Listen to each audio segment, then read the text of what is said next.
Picture this, a toddler on the floor of a Target screaming like the world is ending. People are staring, your face is on fire.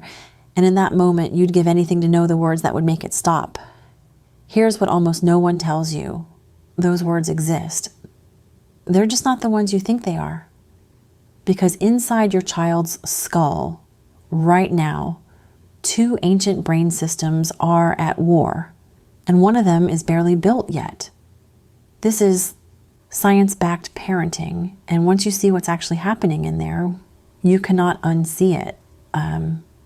By the end of this video, you'll know the 3 sentences that consistently calm a tantrum brain, and the one phrase almost every parent says by reflex that makes the meltdown last longer.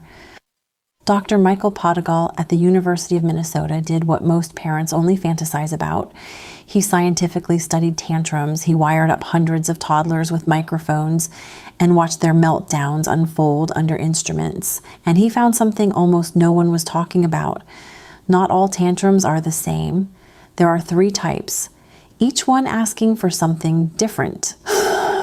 Type 1, the frustration tantrum, the red cup, the blue cup, the milk they can't pour themselves, desire crashing into ability, the neural circuitry for accept what is. It's not built yet. Type 2, the sensory tantrum. Your child seemed fine all morning, then exploded over a sock tag. They've actually been drowning in sensory input for hours. The scratchy seam, the bright store lights, the background hum. Their nervous system finally hit its ceiling. Type 3, the overflow tantrum. The too many tabs open meltdown. New caregiver, no nap, crowded park. Then a lukewarm cup is the last straw. The trigger isn't the cup, it's the cumulative load. Most parents treat all 3 the same way, and that's exactly why the same strategies keep failing. But why do some children melt down 10 times a day while others go a whole week without one? It's not bad parenting, it's not difficult kids. Developmental neuroscience reveals the actual answer. Deep in the brain, there's a small almond-shaped structure called the amygdala. Think of it as a smoke detector. It scans for threat, danger, intensity, and when it goes off, it goes off hard. In an adult, the amygdala has a manager, the prefrontal cortex, right behind your forehead, checks the alarm. Wait, is this actually a fire or burnt toast? In a toddler, that fire chief isn't on duty yet. The prefrontal cortex doesn't fully develop until the mid-20s, and before about age 4, the connection between the smoke detector and the fire chief is so sparse, it's like trying to make a phone call with no signal. Dr. Dan Siegel at UCLA calls it flipping your lid. The downstairs brain, emotional, reactive, takes over. The upstairs brain, logical, reasoning, goes dark. This is why use your words almost never works mid-tantrum. The language centers downshift under acute stress. You're asking a flooded brain to do calculus. And Potegal's microphones revealed something else. A tantrum isn't one emotion. It's 2 systems on different clocks. Anger spikes first, sharp, loud, then sadness rises underneath, quieter, longer. The limp into your chest phase. You can't talk the anger down. It's a chemical wave. You ride it out when sadness surfaces.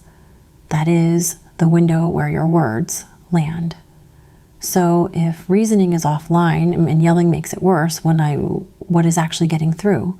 There's one channel that stays open during every tantrum, and it's the one almost every parent ignores. In 1996, neuroscientists at the University of Parma in Italy made an accidental discovery. They were studying macaque monkeys, and they noticed that when a monkey watched a researcher pick up a peanut, the same neurons fired in the monkey's brain as if the monkey itself were picking up the peanut. Mirror neurons exist in humans, and in young children, they are on overdrive. When you stay calm during the meltdown, slow breathing, soft eyes, relaxed shoulders, their mirror neurons copy your nervous system in real time. Their heart rate begins to track yours. Their breathing slows. The amygdala alarm starts to quiet, not because of what you said, because of what you were. When you yell back and when your jaw tightens, when your voice climbs, their mirror neurons copy that. You're pouring fuel on the neurological fire. Dr. Allan Schor at UCLA calls this co-regulation. Your child's immature nervous system is borrowing your mature one. In that aisle, in that moment, you're not just their parent. You're their external brain.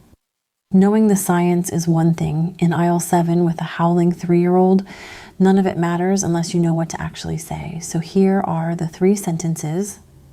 Sentence 1, I see you're having a hard time. Not stop crying, not you're okay. You're not debating facts. You're signaling witnessed.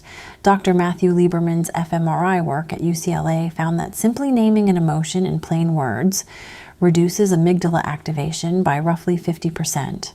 The alarm quiets when the feeling gets named. Sentence 2, you're safe, I'm here. This one isn't for the mind, it's for the body. Kneel to their eye level. Drop your shoulders, slow your voice.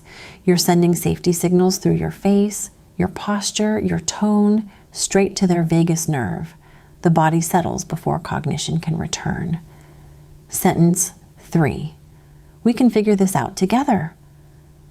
This is the bridge, not for the height of the tantrum, for the sadness phase, the limp into your shoulder phase that comes after. It tells your child that the storm didn't end the connection, that repair is happening. And here's the sentence that doesn't work, the one almost every parent uses by reflex. You're fine. To a body in a 5-alarm fire, those words feel like erasure. The alarm doubles down, the tantrum stretches every time. Match the words to the type. Frustration. You wanted red, that's hard. Red after washing, or blue or green now, you choose. Sensory. Too much for your body, lights are low, quiet space, I'm with you. Overflow. Long day, your body's done, let's breathe together, then home. If these 3 sentences are this effective, why doesn't every parent use them? Because tantrums don't just wake your child's alarm, they wake your history. Most adults parenting today were raised in a generation where big emotions were treated as bad behavior, something to be punished out of the child. So when your own child melts down, you're not just reacting to the child, you're reacting to your own unprocessed childhood. To the part of you at age 3 that was told that big feelings were unacceptable. Psychoanalyst Selma Fraiberg named this in 1975. She called it ghosts in the nursery. Our own unhealed moments show up uninvited in our parenting reactions. The child's tantrum activates our old amygdala memory, and we respond from the 3-year-old inside us, not the adult. So the work isn't memorizing scripts. The work is building enough regulation in yourself to use them. 2 breaths longer than you want to take. Name your own state silently. I feel heat in my chest. Drop your shoulders. Lower your voice before they lower theirs. You can't lend a calm you don't have, but every time you model it, even imperfectly, you wire it in for you and for them. So if most tantrums are developmentally normal, when does it actually become something to look closer at? Tantrums between ages 1 and 4 are developmentally expected. Frequency and intensity peak around 2.5, and ease as the prefrontal cortex builds stronger connections. But there are patterns worth flagging. Researchers at Washington University in St. Louis call them dysregulated tantrums. Tantrums consistently lasting longer than 25 minutes, 10 to 20 or more per month. Tantrums that involve self-injury. Tantrums that remain severe well past age 5. These can be early markers of something underneath. Sensory processing differences, anxiety, language delays, or neurodivergence that hasn't been identified yet. It's not the tantrum itself that's the concern, it's the pattern. If something in your gut is telling you the meltdowns don't feel typical, trust it.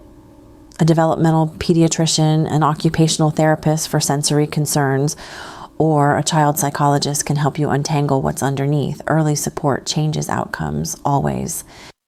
Brainy Beginnings Lab. If anything in this video made you feel seen, subscribe. We're building a library of science-backed parenting, 1 episode at a time. I also made you a 1-page printable. What not to do when your child has a tantrum. Scan the QR or tap the link in the description. Free. Comment below. What is one sentence you wish someone had said to you the last time you had your own version of a meltdown? We read every single one. Coming next, the neuroscience of reading to children. What 20 minutes a day before age 5 actually does to attention, language, and the nervous system, and why the books you choose matter more than you think. Science-backed parenting.